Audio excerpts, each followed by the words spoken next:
Mas se algum dia concordes ficarmos de novo, não há de demorar muito a ruína de Troia um momento que seja. Ide, no entanto, comer, porque logo encetemos a luta. Todos as lanças aguçem, a ponta os escudos preparem, deem ração abundante aos cavalos de patas velozes e aos carros passem revista, pensando no próximo embate. Pois todo dia teremos de a luta manter espantosa. Pausa nenhuma há de haver, um momento sequer de repouso, enquanto a noite não vier aplacar o furor dos guerreiros.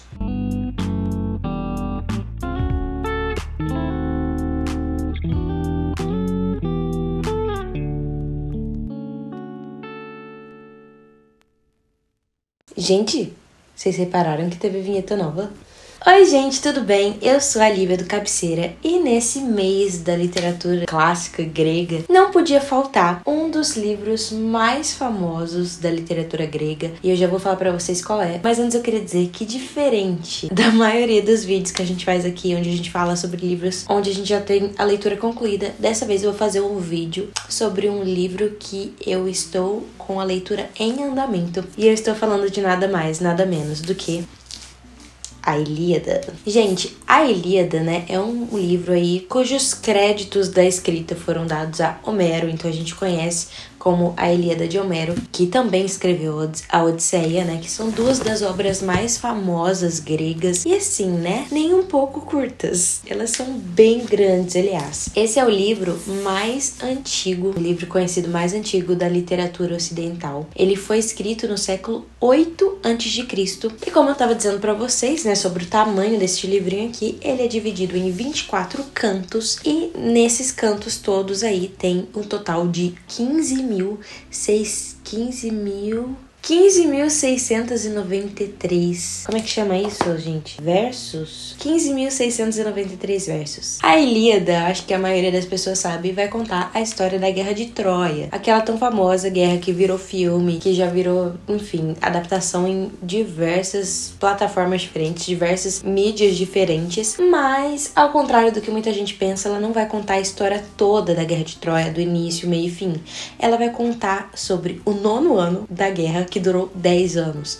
Então a gente já tá ali no finalzinho da guerra e, pra falar a verdade, a gente não tem muito contexto de como que a guerra se desenvolveu até esse ponto da história. A gente não sabe direito quais foram os acontecimentos que levaram a tá do jeito que tá nesse momento da história. Uma coisa que eu posso falar pra vocês, apesar de eu não ter concluído a leitura, mas pesquisei pra não falar besteira, é que a história do cavalo de Troia, que é a história mais famosa, né, da guerra, inclusive as pessoas se perguntam se essa história do cavalo de Troia realmente existiu, se os troianos realmente foram lá invadidos, presenteados com um cavalo e se dentro do cavalo tinham gregos ali esperando pra atacar e tudo mais. Muita gente acha que aconteceu de verdade, muita gente fala não, é um mito. No final das contas, ninguém tem certeza, né, mas por enquanto é só um mito. E essa história que é tão famosa, né, não tá na Ilíada, apesar de que nessa edição da Nova Fronteira que eu tenho aqui, ele é literalmente a capa. Eu não sei se vocês conseguem ver, mas é literalmente um cavalo de madeira, tá vendo? Então assim, eu tava empolgadíssima pra ler essa parte e eu já aprendi que não tá nesse livro. Tá só no próximo, que é a Odisseia. A Ilíada é um poema épico sobre mitologia grega. Então o que isso quer dizer? Que vai ter intervenções dos deuses ali em todos os passos da guerra, todas as decisões dos humanos ali, dos gregos, dos troianos, que envolvem ali a guerra, vão ser interferidas, vão ser opinadas, vão ser constantemente atrapalhadas ou ajudadas pelos deuses do Olimpo, né? Muitos dos acontecimentos ali também são explicados como alguma intervenção divina. Então, por exemplo, tem uma epidemia ali e é explicado como se o Apolo tivesse muito bravo, lançando flechas pra lá e pra cá, porque ele tava revolto. E tudo isso contado de uma maneira lírica, né? De uma maneira poética, literalmente dividida ali em cantos e estrofes e tudo mais. Uma outra coisa que é importante ressaltar é que nesse livro os personagens são chamados por diversos nomes. E você demora um pouquinho pra entender de quem que ele tá falando, né? Inclusive os gregos ali tem vários nomes. Dentre esses nomes, eles são chamados de Aqueus, Aquivos, Agivos, que mais? Acaios, entre outras coisas. E também Troia é chamada de Ilios. Por isso vem aí o nome a Ilíada. A gente sabe que Homero escreveu essa obra com o intuito de engrandecer ali os gregos, então meio que o lado dos gregos na guerra vai sempre ter uma puxadinha assim de mão para poder ajudá-los, né? Então eles têm uma vantagem literária ali, coisas acontecem que de repente os gregos venceram os troianos assim de maneira milagrosa, com menos números, com menos heróis, mas eles vencem porque esse era o intuito de Homero, era ressaltar a grandeza dos gregos. Apesar de que a gente vai ver vários conflitos em que os troianos ganham também dentro dessa história aqui. Não é à toa que essa guerra durou 10 anos, né, gente? Não era uma coisa tão simples assim. Então, como eu já mencionei, é importante ressaltar que a gente não sabe exatamente quais foram os eventos que levaram até esse momento da história, mas a gente vai começar essa obra aqui com o rei Agamenon. Peraí. São 3h40 da manhã, gente. Mas a gente vai começar a história aqui com o rei Agamenon, que era o rei dos gregos e o líder do exército grego ali, né? O líder dos exércitos gregos, sendo um cara, assim, ganancioso. E ele vai lá e sequestra a Criseide, que é filha do Crises. Quem é o Crises? Crises é o sacerdote de Apolo. E aí, porque ele sequestrou a filha do Crises, já houve ali um conflito lá no Olimpo, todo mundo discutindo, o Apolo ficou bravo, inclusive foi aí que teve a tal da epidemia, que ele ficou lançando flecha. E aí, o Agamenon foi obrigado a devolver a Criseide, mas aí ele não contente em falar assim, não, pelo menos alguém eu tenho que sequestrar, né, pro meu bel prazer. Ele vai lá e sequestra a Briseide, que era a serva barra mulher barra amante de Aquiles. E Aquiles, eu acho que todo mundo sabe que é um dos personagens principais aqui dessa história, um dos principais heróis gregos, no caso, do momento em que se passa essa história. E aí o Aquiles fica muito bravo e fala pro Agamenon que ele vai sair da guerra e levar o exército dele junto com ele. Aí, gente, assim, como em toda boa história grega, que tem conflitos familiares e tudo mais, a mãe do Aquiles fica revoltada e vai lá falar no ouvido dos Zeus. Como é que pode o Agamenon levar a esposa do meu filho Aquiles, entendeu? A gente tem que fazer alguma coisa contra isso, tem que acontecer alguma coisa, não pode ficar do jeito que tá. E aí o Zeus ouve, então, a mãe do Aquiles e vai lá e manda um sonho pro Agamenon, dizendo que ele pode ir com tudo pra cima dos troianos, que a guerra tá ganha, a batalha tá ganha, ele não precisa fazer nem muita coisa, só vai, acorda e vai com a guerra, que vai dar certo. Só que era um sonho falso, um sonho fake, né? Então, obviamente, os gregos se dão muito mal ali, sem o Aquiles e indo contra os troianos naquele momento, eles são derrotados pelos troianos naquela batalha em específico. Nisso, os troianos aí já ficam mais felizinhos aí com essa derrota, e um príncipe Paris, que também conhecido como Alexandre, porque como eu disse, eles têm vários nomes, ele resolve que ele mesmo vai entrar ali no conflito com a galera, e ele nem é dos conflitos assim, mas ele tá tão animado com a vitória dos troianos naquele momento que ele fala,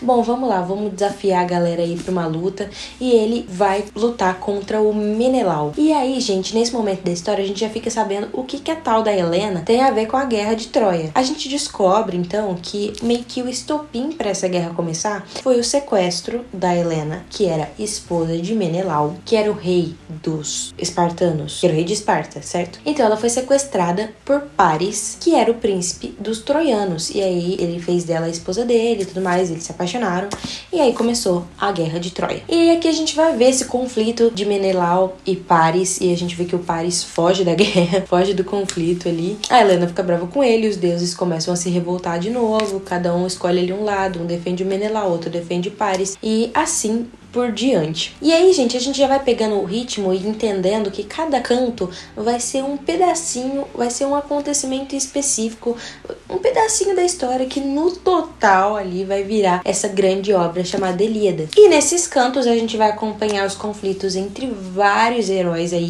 famosos que a gente ouve dizer, que às vezes a gente nem sabe quem é quem, qual que é qual, o que cada um fez, mas a gente vai acompanhar vários conflitos, né, entre esses famosos heróis gregos e troianos durante os cantos aí da Ilíada, e a gente vai vendo também todo o conflito ali dos deuses, toda a politicagem dos deuses, quem tá do lado de quem que pode interferir no quê, agora a gente vai interferir, agora a gente não vai interferir, mas no caso sempre acabavam interferindo, certo? Mas apesar dessa vibe toda de carnificina, de guerra, de lutas e sanguinárias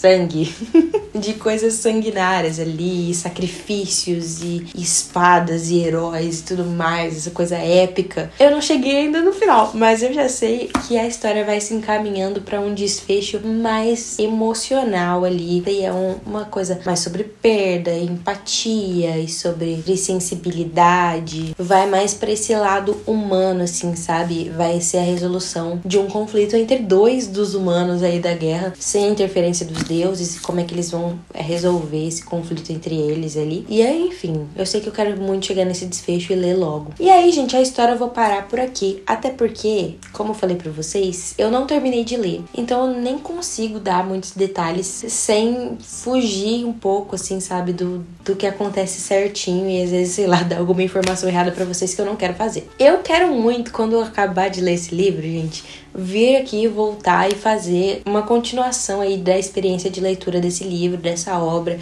Talvez quando eu terminar a Odisseia também já vir falar de uma vez, não sei, vou avaliar ali conforme for acontecendo. Mas, por enquanto, eu quero falar mais um pouquinho sobre a minha experiência de leitura, lendo pelo menos até aqui. Gente, eu juro pra vocês que eu acho que não vai dar pra ver, mas eu nunca fiz tanta anotação na minha vida lendo livro nenhum. Principalmente no começo, no primeiro canto ali, a cada 5 segundos eu tinha que parar pra pesquisar o que cada palavra significava, o que cada nome queria dizer, aquele nome estava se referindo à mesma pessoa e tudo mais. E mesmo a questão de vocabulário ali, de guerra, de coisas gregas que eu não sabia o que significava, então eu tinha que ficar pesquisando pra saber o que estava se tratando e enfim. O começo foi super travado, assim, eu literalmente tinha que parar a cada 5 segundos pra pesquisar alguma coisa. Como eu falei, né, Homero dá vários nomes pra cada um dos personagens. Então, por exemplo, o Aquiles, né, que é um dos personagens principais, ele é chamado de Aquiles, obviamente, mas ele também é chamado de Pelida várias vezes, porque ele é filho de Peleu. A gente também tem o exemplo aqui do Agamenon, né, o rei Agamenon, mas também é chamado de Átrida, porque ele é filho de Atreu. Aí a gente vai pegando, né, o jeito, tipo, vendo as coisas repetindo e vai entendendo, vai entrando na cabeça e vai ficando mais fácil. E aí cada vez a gente vai anotando menos. Uma coisa que o Rony comentou também no vídeo de Édipo Rei, talvez possa te ajudar, pra mim ajudou, é que a cada canto, né, a cada capítulo tem um resuminho da história antes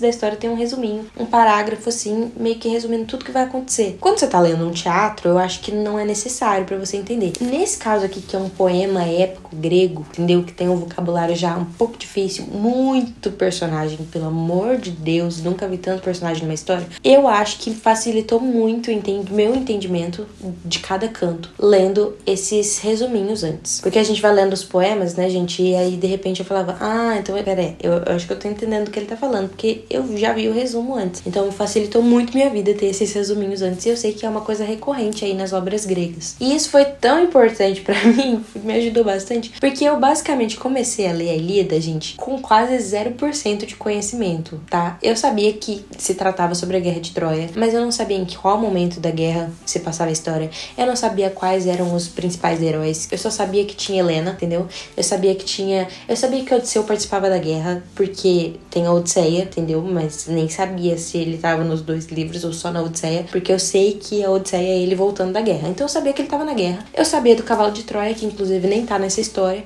Então eu não sabia muita coisa, sabe? Apesar de eu já ter um pouco de tendência a gostar bastante de mitologia, incluindo mitologia grega, e já ter uma base ali de conhecimento sobre os olimpianos, sobre quem é quem, qual é qual deus, o que cada um faz e tudo mais, e como eles adoram interferir na vida dos heróis. Isso eu já sabia, mas eu não sabia o plot principal, assim, dessa história. E muito menos sabia que cada um tinha 1 milhão de nomes, entendeu? E o que era o que? Não sabia.